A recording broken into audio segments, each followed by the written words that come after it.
વિદ્યાર્થી મિત્રો, chapter number 6 જૈવિક ક્રિયાઓ.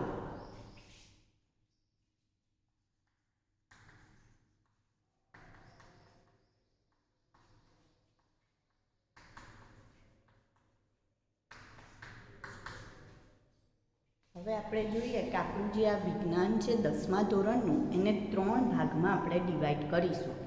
પહેલો ભાગ છે ફિઝિક્સના ચેપ્ટર, બીજો ભાગ કેમિસ્ટ્રીના ચેપ્ટર અને ત્રીજો ભાગ છે બાયોલોજીના ચેપ્ટર.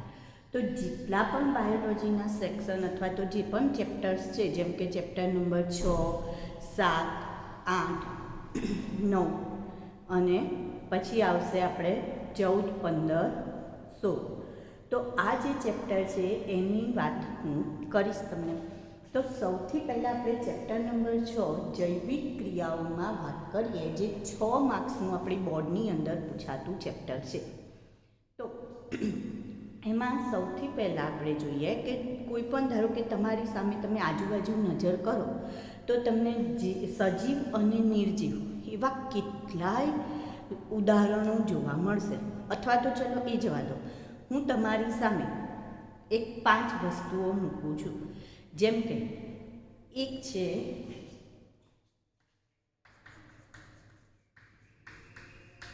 પેન્સિલ, બીજું હું તમારી સામે મૂકું છું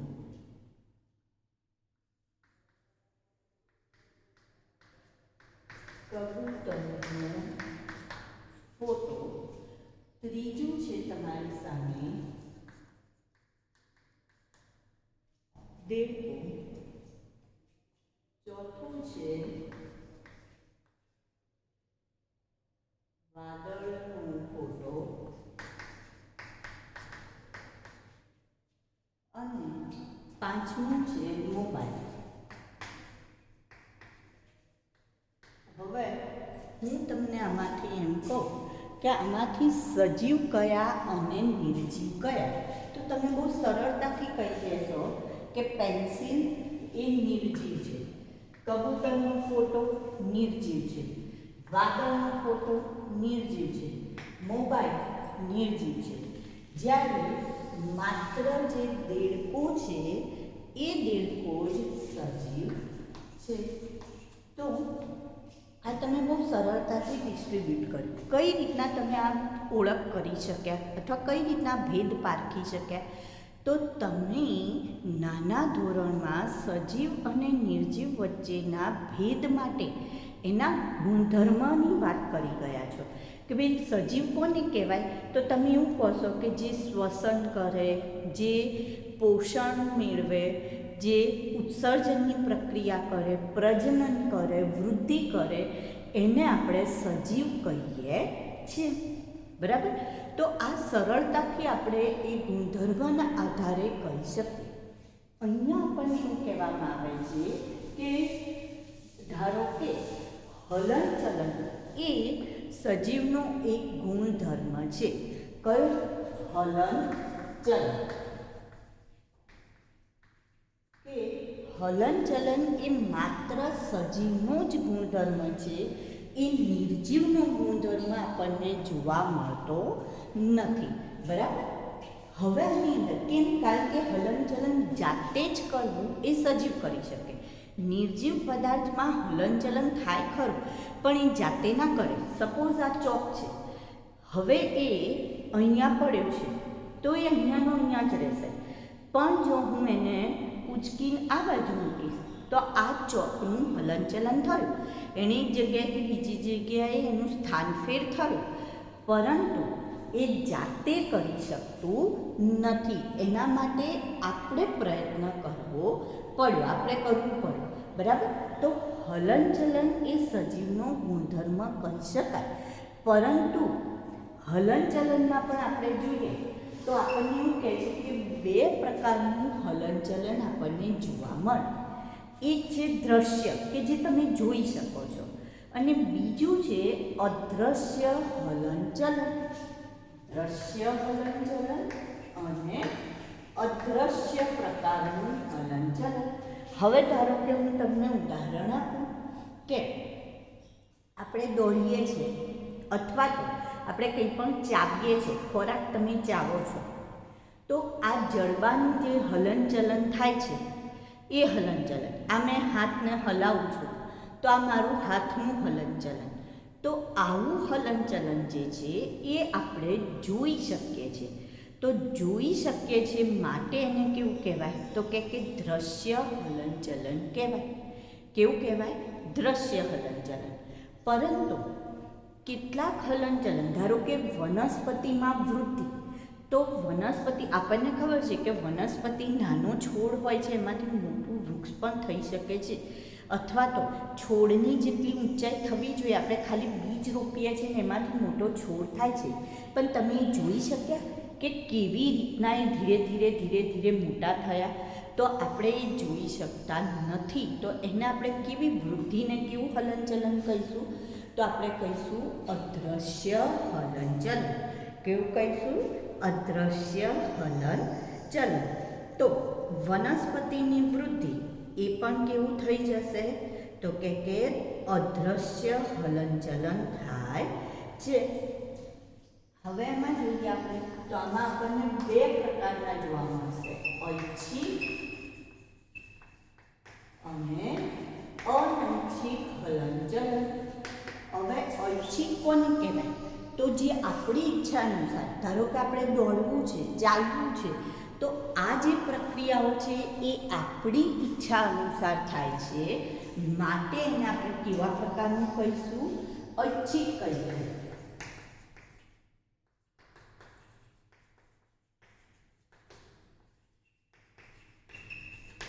ખોરાક ચાવવાની પ્રક્રિયા છે, તો આ પણ આપણે એમાં કરીશું. બોલવું, બૂમ પાડવી, તો એ પણ ઐચ્છિકમાં આવશે.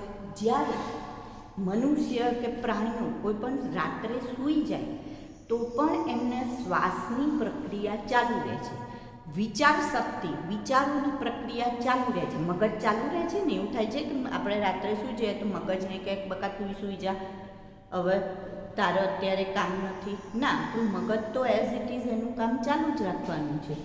હૃદય એનું કામ બંધ કરી દે છે રાત્રે કે ચલો હવે રાત્રે સૂઈ ગયા, હવે અત્યારે કંઈ કામ નથી તો હું ધબકવાનું બંધ કરી દઉં. ના, તો હૃદયના ધબકારા છે, શ્વસનની પ્રક્રિયા છે, તો આ જે ક્રિયાઓ છે કેવી કહેવાય? અનૈચ્છિક કહેવાય. કે આપણે ઈચ્છીએ એમ ના ચાલે, એ પોતાની ઈચ્છા અનુસાર ચાલતી પ્રક્રિયા છે.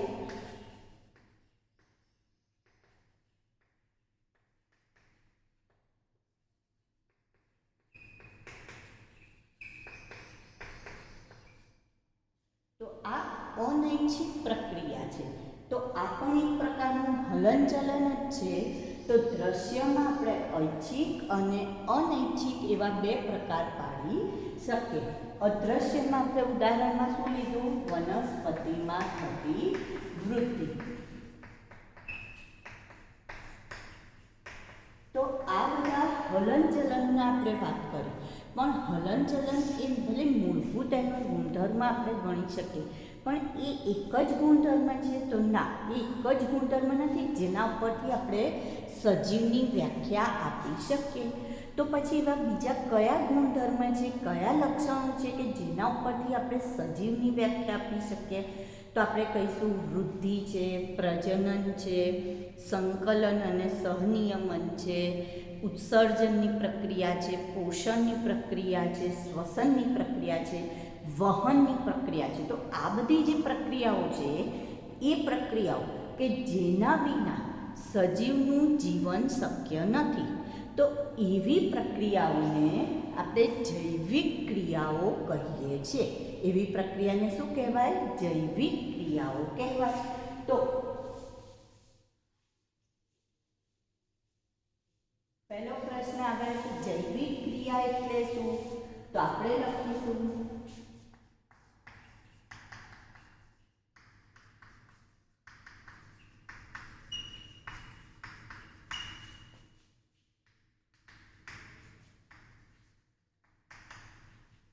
તેના ઉદાહરણ આપો. તો પહેલી આપણે પહેલાં એની વ્યાખ્યા લખીએ.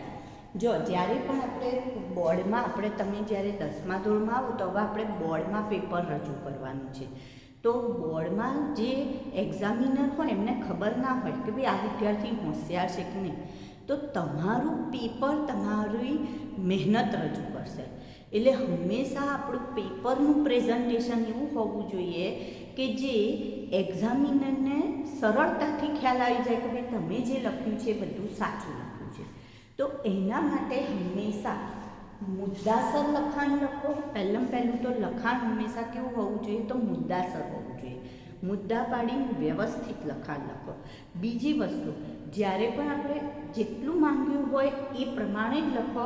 ગોખેલું બધું ના લખી કાઢશો. ઘણી વખતે શું હોય, પ્રશ્ન વચ્ચેથી પણ પૂછાતો હોય, તો એટલું જ લખો કે જેટલું માંગ્યું છે. બરાબર. હવે જેમ જેમ પ્રશ્ન આવતા જશે એમ હું તમને સમજાવતી જઈશ. હવે અહીંયા આપણને પહેલાં પૂછ્યું છે કે જૈવિક ક્રિયા એટલે શું? તો આપણે પહેલાં એની વ્યાખ્યા લખવી પડે. તો આપણે પહેલાં જૈવિક ક્રિયા કરીને એની વ્યાખ્યા લખીએ. તો સજીવો દ્વારા જીવન જીવવા માટે જરૂરી પ્રક્રિયાઓને શું કહેવામાં આવે છે? જૈવિક ક્રિયા કહેવાય. અથવા સજીવો દ્વારા જીવન જીવવા માટે આવશ્યક પ્રક્રિયાઓને જૈવિક ક્રિયા કહે છે.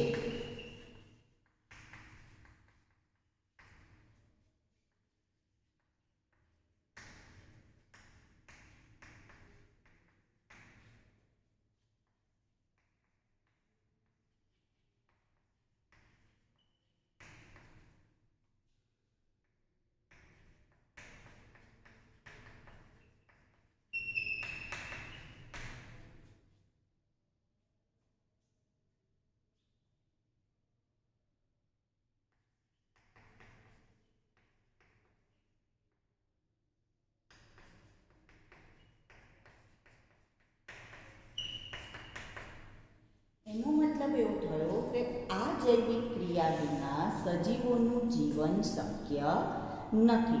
તો હવે કોને કોને આપણે જૈવિક ક્રિયાઓમાં મૂકીશું? તો હવે એના આપણે લઈએ ઉદાહરણ.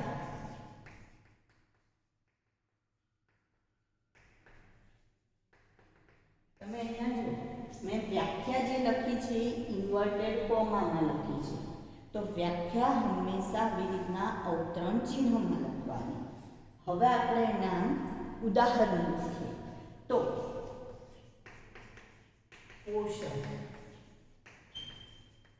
વૃદ્ધિ, શ્વસન, વહન, ઉત્સર્જન, પ્રજનન,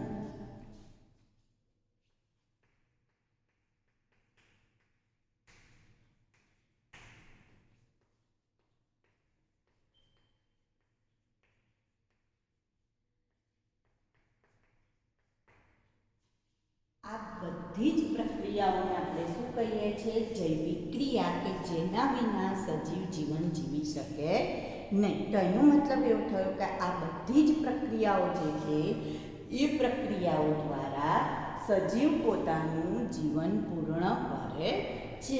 અથવા તો આવા લક્ષણો ધરાવતા હોય એને આપણે શું ગણીએ છીએ? સજીવ ગણીએ છીએ. તો હવે પહેલી વાત આપણે કોની કરવાની છે? પોષણની. એટલે એની અત્યારે પહેલાં આપણે આને થોડું વ્યાખ્યા લઈશું, પછી ડિટેલમાં આપણે પછીથી વાત કરીશું. તો પહેલી વાત આપણે પોષણની કરીએ.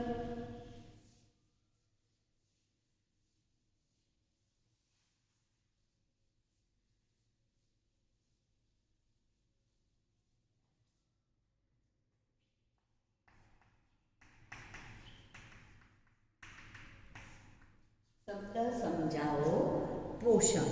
બરાબર. તો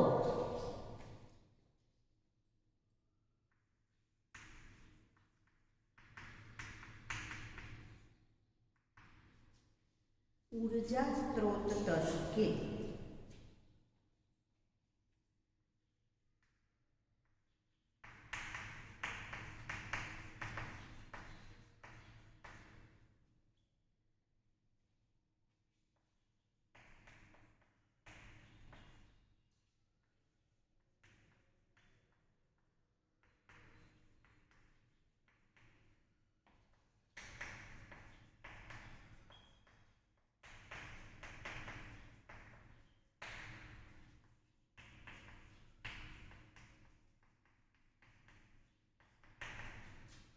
ઉર્જા સ્ત્રોતને ખોરાક સ્વરૂપે બહારથી શરીરમાં દાખલ કરવાની પ્રક્રિયાને શું કહેવાય? પોષણ.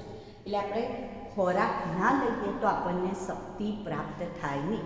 ધારો કે તમને અઠવાડિયું ખોરાક ના આપ્યો હોય, કંઈ પણ ખાવાનું ના આપવામાં આવે અને પછી હું તમને એમ કહું ચલો ઊભા થઈને ગ્રાઉન્ડના 10 રાઉન્ડ મારો, 10 નહીં, હું 2 રાઉન્ડ કહું તો પણ તમે મારી શકશો? તો ના મારી શકાય. એનો મતલબ એવો થયો કે આપણે કોઈ પણ કાર્ય કરવા માટે ઉર્જાની જરૂર છે અને એ ઉર્જા સ્ત્રોત એટલે શું છે? તો કે ખોરાક. અત્યારે આપણે કોરોના સામે લડવા માટે શું કહે છે? ઇમ્યુનિટી શબ્દ તમે બહુ સાંભળ્યો હશે. તો ઇમ્યુનિટીનો મતલબ થાય રોગ પ્રતિકારક શક્તિ, એટલે કે શક્તિ. તો શક્તિ સ્ત્રોત તરીકે આપણે શું લઈએ છીએ? તો કે આદુ લો, આદુનું સેવન કરો, પછી લીંબુનું સેવન કરો. તો ખોરાક જ છે કે જે આપણી આવી જરૂરિયાતો પૂરી પાડે છે. તો એ ખોરાક સ્વરૂપે જે ઉર્જા સ્ત્રોત છે એને ખોરાક સ્વરૂપે બહારથી ક્યાં દાખલ કરવાનો છે? શરીરની અંદર. તો એને શેના તરીકે ઓળખવામાં આવે? પોષણ તરીકે ઓળખવામાં આવે. હવે આ જે ખોરાક છે એને શું કહીશું આપણે? પોષક તત્વ. ખોરાકને શેના તરીકે ઓળખીશું? પોષક તત્વ. જે 2 પ્રકારના પદાર્થો ધરાવે છે. જે પોષક તત્વ છે અથવા જે આપણો ખોરાક છે એમાં આપણને 2 પ્રકારના પોષક તત્વ પ્રાપ્ત થાય છે અથવા 2 પ્રકારના પદાર્થ પ્રાપ્ત થાય. કયા 2 પ્રકારના? તો કે કાર્બનિક પદાર્થ અને અકાર્બનિક પદાર્થ. કાર્બનિક પદાર્થ પ્રાપ્ત થાય અને શું પ્રાપ્ત થાય? અકાર્બનિક પદાર્થ. કાર્બનિક પદાર્થમાં આપણે જોઈએ, ધારો કે તમને આપણે કહીએ છીએ ને કે રોજ સવારે રોટલી, દાળ, ભાત, શાક ખાવા જોઈએ.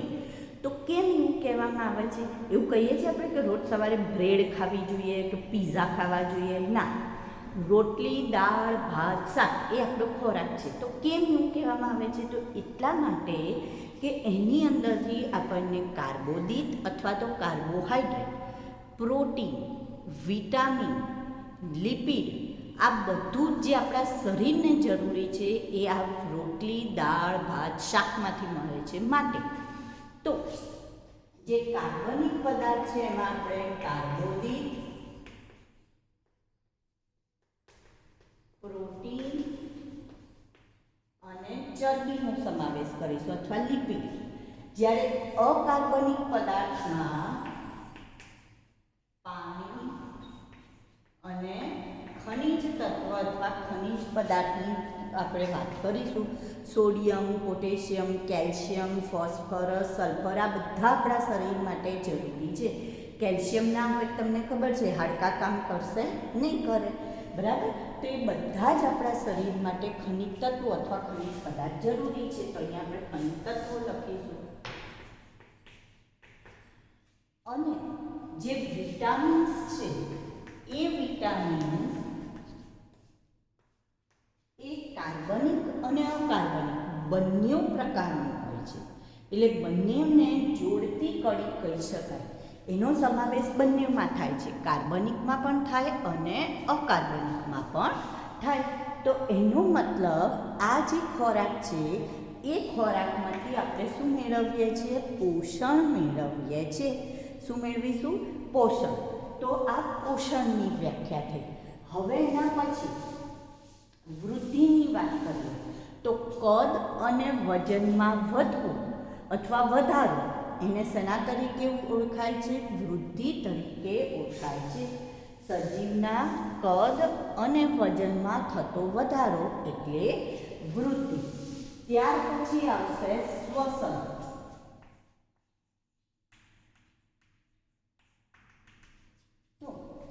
કોષોને શક્તિ મેળવવા માટે કોષોને પણ અંદર પ્રક્રિયા કરવી પડે ને, કોષીય પ્રક્રિયા માટે, તો એમને શક્તિની જરૂર પડે. તો આ શક્તિ માટે ગ્લુકોઝનું ઓક્સિડેશન કરે. જે આપણે ખોરાક મેળવીએ છીએ એ ખોરાકમાંથી ગ્લુકોઝ લે અને એ ગ્લુકોઝનું ઓક્સિડેશન કરે. આ પ્રક્રિયાને આપણે શું કહીએ છીએ? શ્વસન તરીકે ઓળખીએ છીએ. તો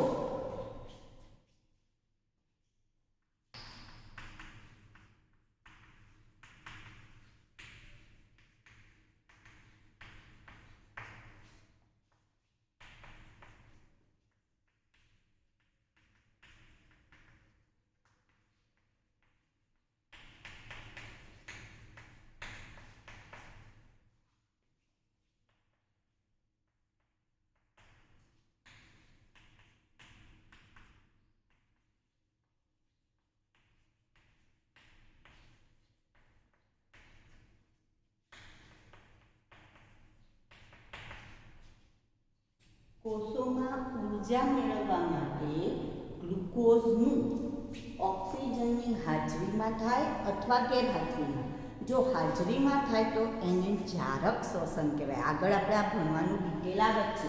અને જો ઓક્સિજનની ગેરહાજરી હોય તો એને અજારક શ્વસન કહેવાય. કયું કહેવાય? અજારક શ્વસન. અને ગ્લુકોઝનું વિઘટન થાય. હવે જો જ્યારે પણ આપણે શ્વસનની પ્રક્રિયા કરીએ, શ્વાસ લઈએ તો આપણે કાર્બન ડાયોક્સાઇડ બહાર કાઢીએ છીએ. તો જ્યારે પણ શ્વાસનની પ્રક્રિયા થાય ત્યારે આવું થશે C6H12O2. આપણે કયો વાયુ લઈએ છીએ? ઓક્સિજન લઈએ છીએ. તો શું બનશે? તો કે CO2 + H2O. તો ગ્લુકોઝનું અણુ તૂટ્યું. તો તૂટવાની પ્રક્રિયા એને શું કહેવાય? વિઘટન કહેવાય. અને આ પ્રક્રિયાને આપણે શ્વસન તરીકે ઓળખીએ છીએ. હવે અહીંયા જે ઊર્જા છે, ઊર્જા કયા સ્વરૂપે આપણને મળશે? જ્યારે આવી રીતના અણુ તૂટશે ત્યારે અહીંયા ઊર્જા છૂટી પડશે. તો એ ઊર્જા એટીપી સ્વરૂપે પ્રાપ્ત થાય છે.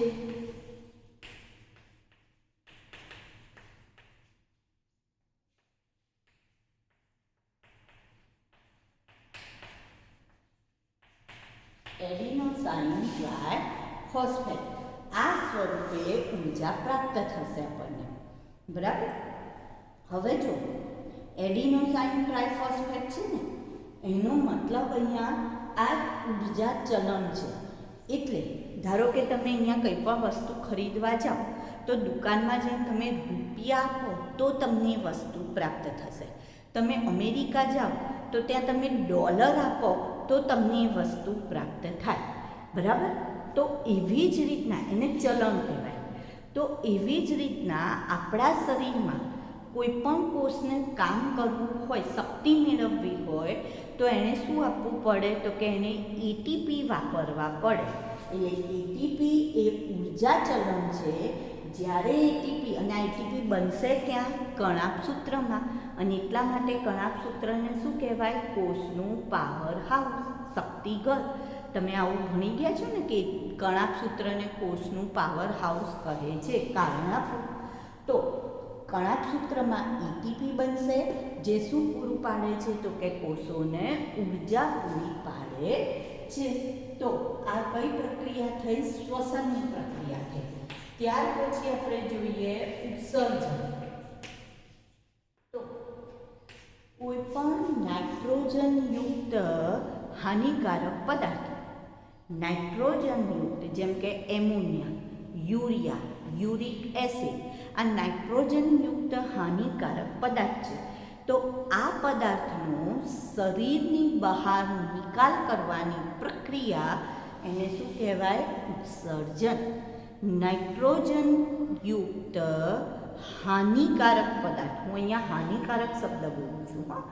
નાઇટ્રોજનયુક્ત, કારણ કે નાઇટ્રોજનયુક્ત તો બીજા ઘણા પદાર્થ હોય, પણ જે હાનિકારક છે આપણા માટે, એટલે નાઇટ્રોજનયુક્ત હાનિકારક પદાર્થનો શરીરની બહાર નિકાલ કરવાની પ્રક્રિયા જેને ઉત્સર્જન કહે છે. હવે જે એકકોષી સજીવ છે એ એકકોષી સજીવ પ્રસરણ દ્વારા ઉત્સર્જનની પ્રક્રિયા કરે છે. એકકોષી સજીવ પ્રસરણ દ્વારા ઉત્સર્જનની પ્રક્રિયા કરશે. જ્યારે બહુકોષી સજીવમાં ઉત્સર્જન માટે કાં તો પેશી હોય, કાં તો અંગ હોય, કાં તો અંગતંત્ર હોય છે. તો હવે આપણે જે પ્રસરણ શબ્દ વાપરીએ તો તમને પ્રસરણ એટલે શું એ ખબર હોવી જોઈએ. તો પ્રસરણનો મતલબ થાય કોઈ પણ દ્રવ્ય પોતાની વધુ સાંદ્રતાથી ઓછી સાંદ્રતા તરફ જાય, એને પ્રસરણ કહેવાય. વધુથી ઓછા તરફ જવું. બરાબર. એને શું કહેવાય? પ્રસરણ કહેવાય. સામાન્ય એક આપણે પ્રયોગ લઈએ તો પાણી હોય, એની ઉપર તમે જો લાલ રંગની સહીનું ટીપું મૂકો, લાલ રંગની શાહી એનું ટીપું મૂકો તો અહીંયાનું પ્રમાણ વધારે છે. થોડી વાર રહીને તમે જોશો તો આખું પાણી કેવું થઈ જશે? લાલ. કેમ? તો કે આના જે અણુઓ છે એ અણુ બધી દિશામાં જશે, વધુથી ઓછા તરફ જશે, એટલે પ્રસરણ થયું અને પ્રસરણના કારણે શું થશે? તો કે આખું પાણી ધીરે ધીરે લાલ થઈ જાય છે. બરાબર? તમારા નાના ભાઈ બહેન હોય તો એને તમે આવું જાદુ બતાડી શકો કે આવું કરવાનું, પછી રૂમાલ ઢાંકીને કહેવાનું આબરા કડાબરા છું, અને પછી ખોલો થોડી વાર રહીને તો અંદર શું થઈ જશે? આખું પાણી લાલ રંગનું થઈ જાય છે. તો આ શું કહેવાય? પ્રસરણ કહેવાય. બરાબર?